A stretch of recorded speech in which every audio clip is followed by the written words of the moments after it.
George Pickens to the Cowboys for a third-round pick and other pick swaps. You see George Pickens on social putting up the new profile pick and smiling pretty big in that Cowboys white and blue.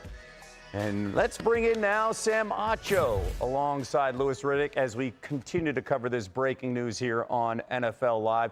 Hey, Pickens led the Steelers in receiving yards in each of the last two seasons, and he was fantastic when he was on the field and getting good looks. Let's take a look at his top three plays during his time in Pittsburgh. And here we go, Sam. You ready? Louis, you ready? Let's go. Week 16, 2023. Bengals, Steelers, and we've got Mason Rudolph dropping back, now back in Pittsburgh. Third and long finding Pickens holding it down. You talked about it. You said when he gets good looks, George Pickens doesn't even need good looks. Sideline catches, supreme focus and concentration. Just put it in his vicinity, and George Pickens, when focused, is going to come down with it. And so it's how acrobatic he is and the sideline efficiency. Okay, let's go to last year, Week 10. Steelers and Commanders. Now he's going to face this team twice in the division. Russell Wilson now throwing the moon ball in the back corner of the end zone, and Pickens, again, adjusting Lewis and finding a way. This is what I'm talking about, these outside the number plays. Look, he looks covered right here, all right? And the ball isn't really exactly, he has to turn back to his inside, get his body parallel to the ground, and then survive the ground and secure the football and come up with the catch and complete the catch.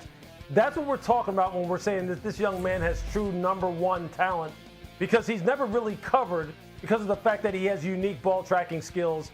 And it doesn't matter if the sideline is working against him. He still finds a way to get the ball inbounds, secure the catch, and just make big play after big play. A reminder, he's only 24. His rookie season against the Browns. Let's go to number one here.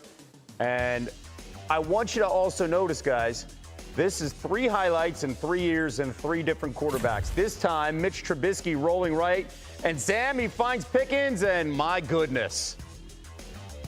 And this is George Pickens' rookie year. You talk about it, contested, clinic real, acrobatic. That's Odell Beckham in a nutshell. That's on the sideline as a rookie, one-handed. There's no space. So when you watch this player, George Pickens, play, that's what you see. At least that's what jumps out, the good side on tape. All right.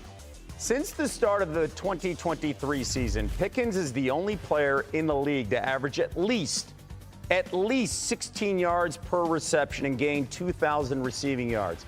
If you've caught a theme here in the first 24 minutes of NFL Live, from everybody that has talked about George Pickens, he is supremely talented. Supremely talented. So why did he get traded for a third-round pick, and why a team like the Steelers are moving on? Let's bring in our Steelers reporter, Brooke Pryor, who covers this team. So, again, we talk about the talent, first-round talent, but he didn't go in the first round 3 years ago. And this Steelers team needs talent on the offensive side. So why were they willing to move on from him now? Well, Kevin, it's simple. He was creating more headaches for his own team than he was creating for opposing defenses. I think Lewis hit the nail on the head earlier that when Mike Tomlin is ready to move on from you, there's a lot of red flags for you as a player. And with George Pickens, we saw those in the form of his sideline demonstrations, throwing the helmet, yelling at teammates, some of his celebrations on the field, getting flagged for unsportsmanlike penalties, celebrating a big catch. All of those things created a bigger headache than the big-time plays that he was also making. And look, the Steelers have a history of making these cost-benefit analyses and deciding that some of these really supremely talented wide receivers are not worth the headache. Let's look at their recent history of guys they've traded away. Deontay Johnson, Chase Claypool, Antonio Brown, Martavis Bryant, and now George Pickens. There's a common denominator there. It's not the talent, it's everything else that made the Steelers say, okay, he could be coming up for a contract extension this summer. Things could get messy with the potential holdout, hold in. It's better to move on now. We've got DK Metcalf. We're paying him big money. Let's get what we can out of George Pickens, ship him to Dallas, get a return on that, and move forward as an organization. Yeah, they made that offseason trade with the Seahawks before the draft, sending a second-round pick and then giving Metcalf that extension. So you have a true number one, no doubt about it.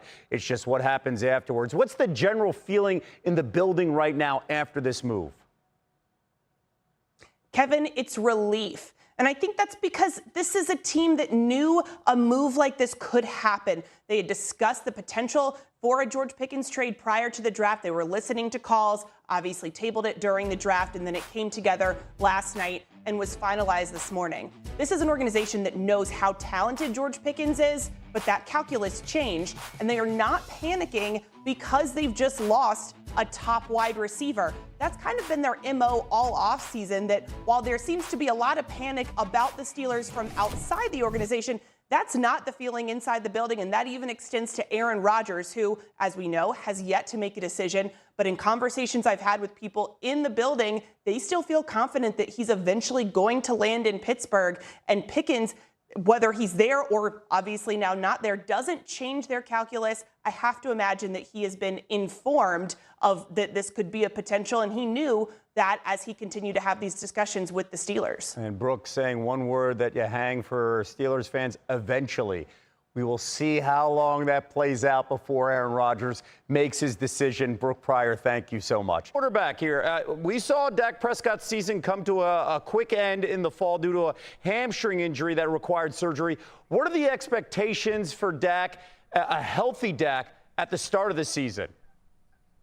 Well, Kevin, he's okay, and he's going to be okay for the start of the season without question. I think if the Dallas Cowboys had a game coming up at the start of training camp, he would be ready for it, undoubtedly. He's healed from that injury. He is where they want him to be, and they are moving in a direction that makes them think that he will be ready to start training camp and to start this season. So that's good news for the Dallas Cowboys. Dak can begin working that chemistry with George Pickens, Javonte Williams, and the new members of this new-look Dallas offense. Okay, I mentioned contract, and when you talk about contracts and that final year, it hangs over the Cowboys. What's the status of a new deal for Micah Parsons now in Big D? Well, what's interesting here, as it pertains to today, is that Micah Parsons is represented by David Mulgeta. And we heard Jerry Jones at the league meeting in March and April talk about the fact that he didn't know who Micah Parsons' agent was, despite the fact that David Mulgeta is one of the most prominent agents in the National Football League and maybe sports. But David Mulgeta represents Micah Parsons and George Pickens. So if Jerry Jones didn't know his name before, he's certainly going to know it now, because he represents two priority free agents for the Dallas Cowboys. And the Cowboys have been talking to Micah Parsons, and both sides want to try to move forward to get a deal done. And the expectation and belief continues to be that they will get a deal done, but no deal as of yet, Kevin. Shefty, good context. We're going to come back and talk about the Steelers in a moment, but I do want to address this one thing now. Marcus, you know, the dust has settled a little bit. You feel really good about this trade. But when you look at the division, the NFC East, the NFC Championship game featured the Eagles and the Commanders. Yep. How close are the Cowboys now to being a playoff contender after this trade in your mind? They have more firepower to be a playoff contender. I think they really can be. We've seen this offense perform at a high level. I think defensively is where I'll be looking at the Dallas Cowboys more than anything. I think the offense will be fine with Dak leading the way and CD, and they have some explosive guys. Obviously, adding George Pickens makes them a tougher guard. So defensively, I think this team, if they come along, they can be a playoff football team. Kev, I'm not going to start talking about NFC East championship or NFC championship. I'm not getting into that. I never do. But what I do know is you have to have the requisite talent to position yourself to be in those conversations. And I think this George Pickens trade puts them a long way further than they were before it happened. Okay, you said something really that stood out in that statement. Talent. What the Cowboys did was add talent. Now let's go to the Pittsburgh side. An offense that desperately needs talent. And I've heard all you guys talk about it. We all know about George Pickens and how talented he is. How do we feel about the Steelers that desperately needs talent on offense, and they're okay letting George Pickens go for a third-round pick for an asset that's not going to help this year's team? Marcus, how do we feel about the Steelers now? I mean, TBD, unknown, marked insufficient. They don't. It's when the teacher don't even give you a grade.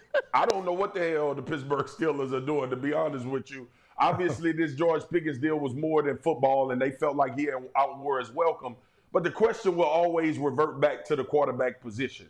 And there's optimism amongst people. It ain't none amongst me. Mason Rudolph ain't winning you nothing. So you got to make a decision if you Pittsburgh, right? You've been in this state of constant trying to find a quarterback for a long time. How do you do that? It's either going to have to be free agency or trade, or you're going to have to be bad enough to draft high.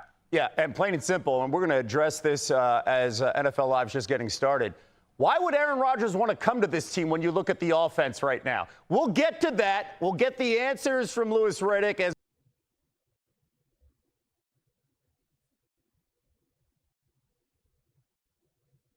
Đấy, mình móc vòng quanh nhá.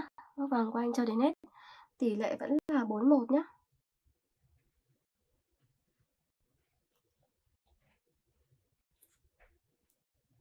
Rồi, móc tiếp.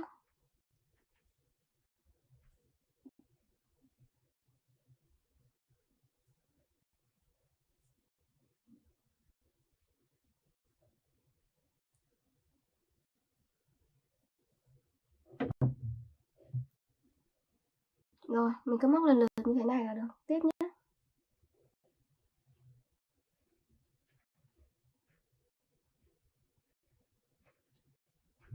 Đây, mũi tiếp theo.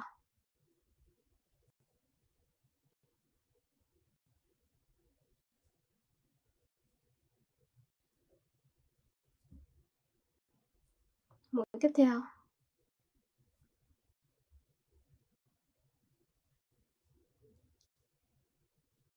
Cứ móc lần lượt như thế này là được.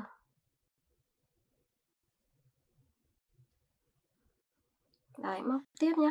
Lần lượt từng mũi. Cứ luân phiên như vậy cho đến hết. Tiếp tục móc xuống nha mọi người. Mũi tiếp theo này.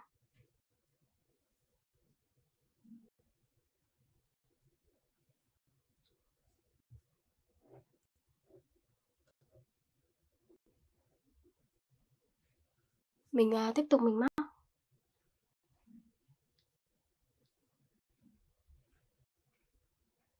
Mũi nữa này.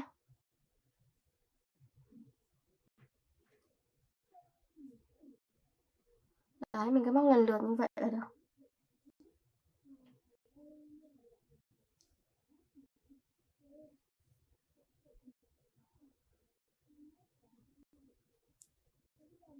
Rồi, móc tiếp xuống nữa.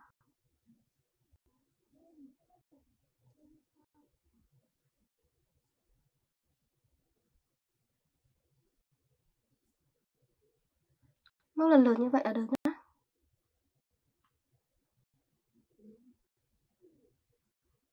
Rồi, bây giờ mình sẽ móc tiếp.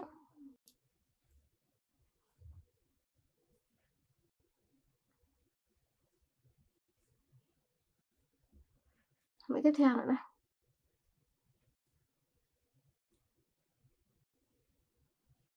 Đấy, được cái hàng như này.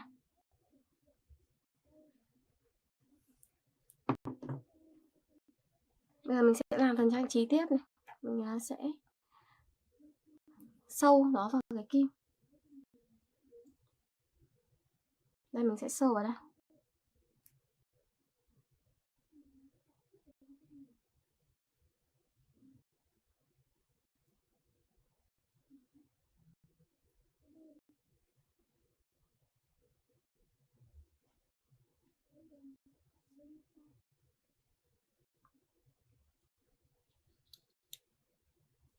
Rồi bây giờ sẽ khâu vào đây. Cái từng mũi một nhé.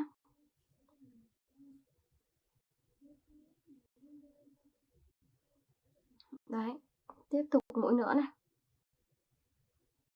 Cứ luân phiên từng mũi cho mình.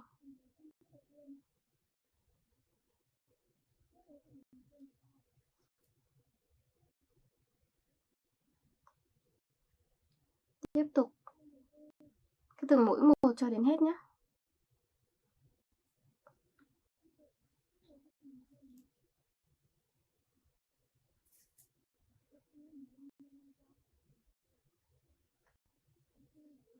Rồi bây giờ khâu tiếp vào.